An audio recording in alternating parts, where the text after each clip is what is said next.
A divine leader, shine brighter. Bonita, mommy, me, the line sniffer. Never poetic rhyme writer, chief ebony empress getter. Celebrity apprentice, a devil show. Big up to Africa, Mexico. Hennessy, margarita, venison eater. So dear, spread them here. Don't be acting innocent either. Don't me, relax me. It's only to the nasty. I'm just a phony assassin. A lot of niggas owe me, I'ma tax them. A lot of sisters hold me to something holy and Catholic.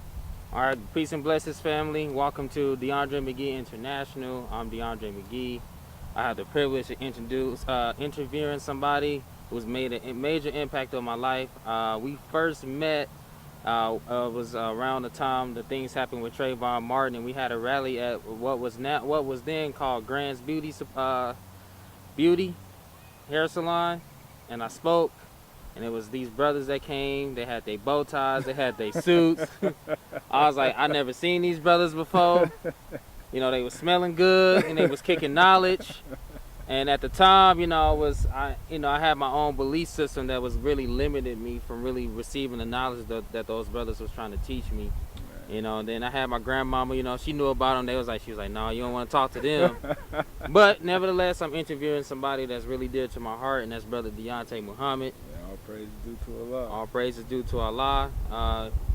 You don't know where that name comes from. It's a Muslim name.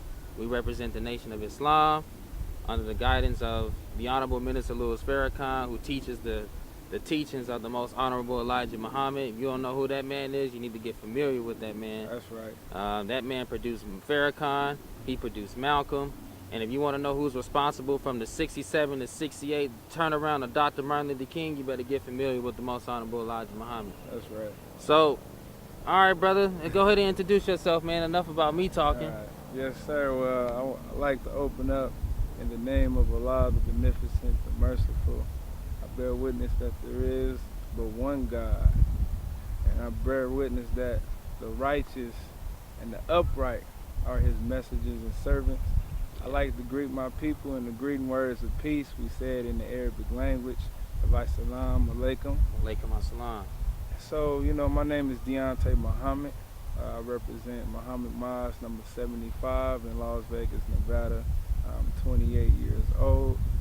I'm married to a beautiful queen named Kayla Muhammad. Have two beautiful young men. A 3-year-old going on 21 and a 10-month-year-old going on 15. Yeah. So a little about me. I'm an entrepreneur. I strive to do for self. I love my people. I love serving my people. No matter what you call yourself, no matter what religion aspect that you believe in, we black first and foremost.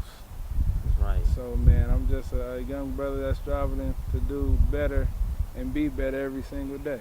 For sure. So, man, brother, explain what got you interested in the Nation of Islam? What got you started with the nation? What started my journey? That's a good question. Well, I was curious, I was hungry for knowledge, and I was lost all at the same time. Yeah. I remember being in college. Well, it started before college. My uncle, he was the Captain Stancy Muhammad at the time, back when I was a senior in high school. And he always used to try to get me to come to the mosque. And like everybody else, my mama told me to stay away from the brothers. You know what I'm saying? So every time I heard Muslim, the first thing that come in my mind was what America put on TV, which is terrorism. Yep. People strapping bombs to themselves. Yep. You know, people that, you know, that's just crazy. So every time he was like, yeah, you know, come to the mosque. First thing come in my head was a man that's strapped with a bomb and trying to kill everybody. Yeah. You know what I'm saying? So I wanted to stay away. But I had a lot of questions that couldn't be answered when I was going to church, and every time I went to, you know, certain pastors, they always tell me to have faith. Yeah. They always tell me just believe. Trust you the know, Lord. The Holy Spirit will reveal, but that wasn't enough for me. Yeah. So I was going to church, but then You know, Saturday night, Friday night, I was back in the club doing the utmost, you know, drinking, smoking weed, you know, fornicating, you know, so I knew it had to be more to what was going on in the church.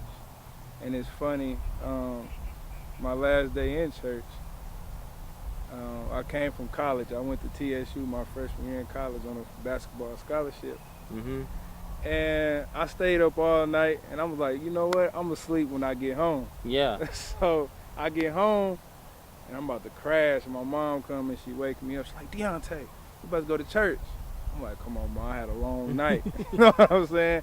I had a very long night. I'm trying to get some rest. Yeah. So she was like, no, Deante, you about to go to church. I'm like, all right, Mama, let me get dressed. Give me a second. So we go to church, right? And it was this prophet that came from Detroit. And he was going around, he was pointing at everybody, and he was like so-called telling them about their situation, what was going on in their life.